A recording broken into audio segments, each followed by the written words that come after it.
How's it going, film and TV fans? Welcome back to another review on the Film Nerd Reviews channel. Today we are looking at 1996's Doctor Who, the TV movie. Now, before we go any further, I think a little backstory, is required. Now, the TV series of Doctor Who, the classic series of Doctor Who, ran from 1963 through its cancellation in 1989. And during what is considered the wilderness years, 1989 through 1996, just before the movie released, not much happened in the world of media Doctor Who. There was books, audio drama, I think started in that time, question mark? No, actually it was a bit later on. But Doctor Who lived on through comic books and books and stuff in the media, but not a TV show. During that time, American producer Philip Seagal was trying to get Doctor Who made in the States, so he managed to obtain the rights in some way or fashion, and this was originally going to be a pilot for a TV show, and if this did well, the TV show would be picked up. Unfortunately, it didn't do well enough for the TV show to be picked up. If you want more on stuff like this, there's a video, I'll put it in the description, by a guy called Harbo Holmes, who is a great video about the whole thing, so that'll be in the description. Check that out if you want more information about how the TV movie came about. But now we're here. It premiered in 1996.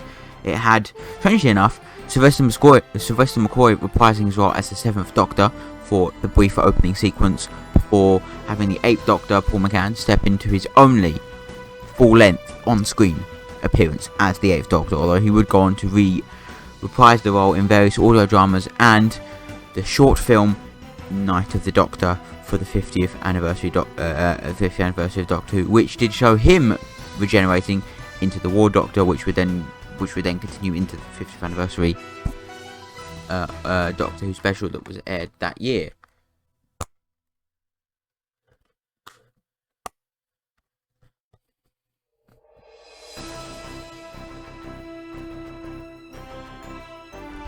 But I think Doctor Who the movie is by no means is it the best of Doctor Who media or any way, shape or form, but it's fun, it's enjoyable.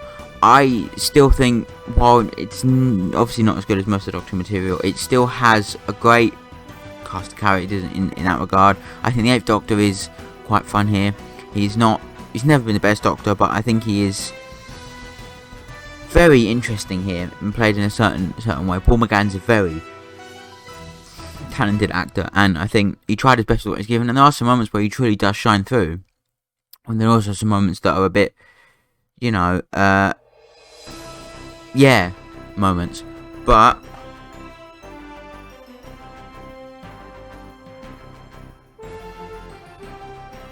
overall it's an interesting piece of Doctor history. It is,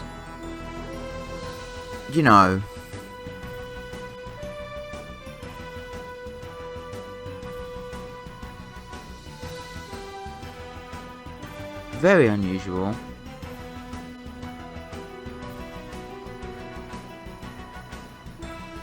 In that regard, but I also think it works in its own favour of being quite an entertaining thing. I watched this movie for the first time on New Year's Eve one. It might have been 2021.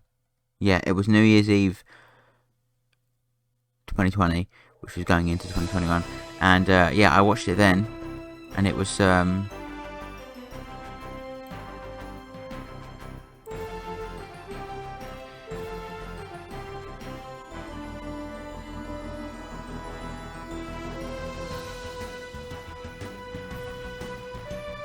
it's still a very enjoyable,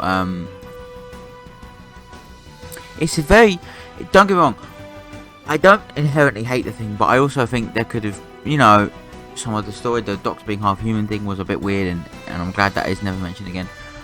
But in general, I think you could definitely add some things to it that could have been made to make it better. But at the same time, I think genuinely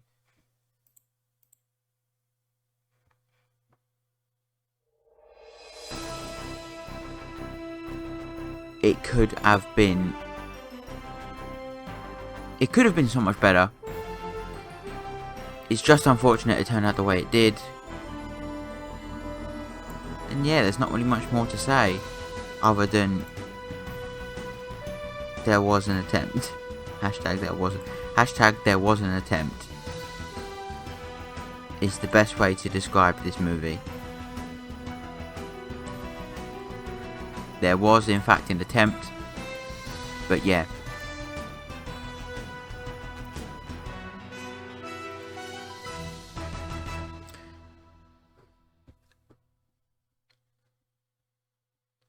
Listen, it was never going to be perfect. There are some people that definitely have nostalgia of it, and I can understand why, because it has this very 90s feel.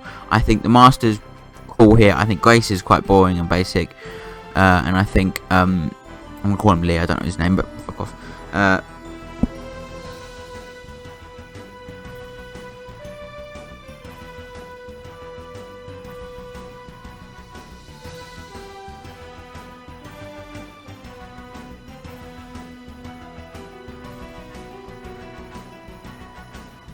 Yeah, he's a decent character. I think overall, it's a bit messy. It's not even that long of a movie. I think it's like an hour and a half.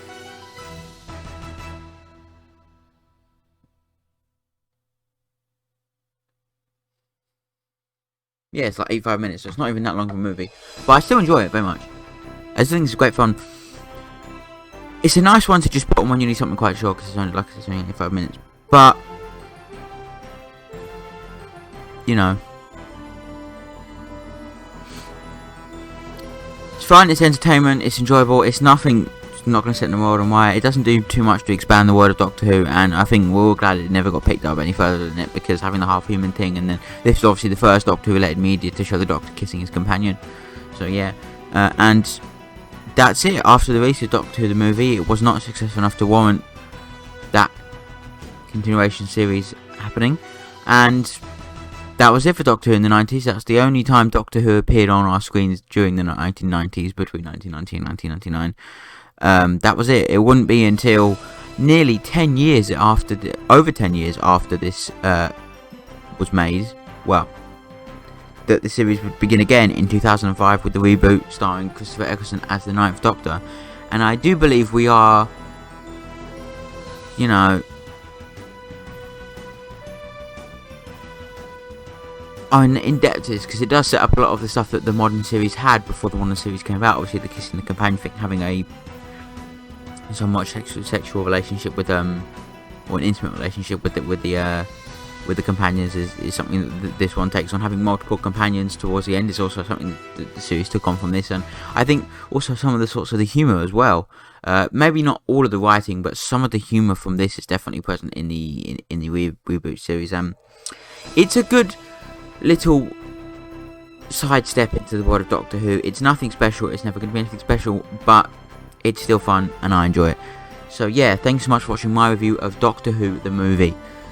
More reviews coming soon. We have this week's schedule is interesting, but from next week onwards we'll be starting the Wes Anderson look through. We're going to be talking about all the Wes Anderson films that I haven't reviewed yet. So that's every Wes Anderson film made, with the exception of the Grand Budapest Hotel and the French Dispatch, which reviews will be already available for them, so do check them out when you get a chance.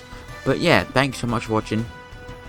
And then after that we have Dark Knight stuff, then we have Godfather, and then we're moving back to TV stuff at that point. So yeah, thanks so much for watching. Have a wonderful day. Don't forget to check out everything else as well. I'll put that Doctor Who story thing in the description as well. And yeah, music wise, we have a single dropping tomorrow and on Saturday. We've got one dropping tomorrow on Friday, one on Saturday, and we've got the Hotline original soundtrack dropping on Sunday, so stay tuned for that.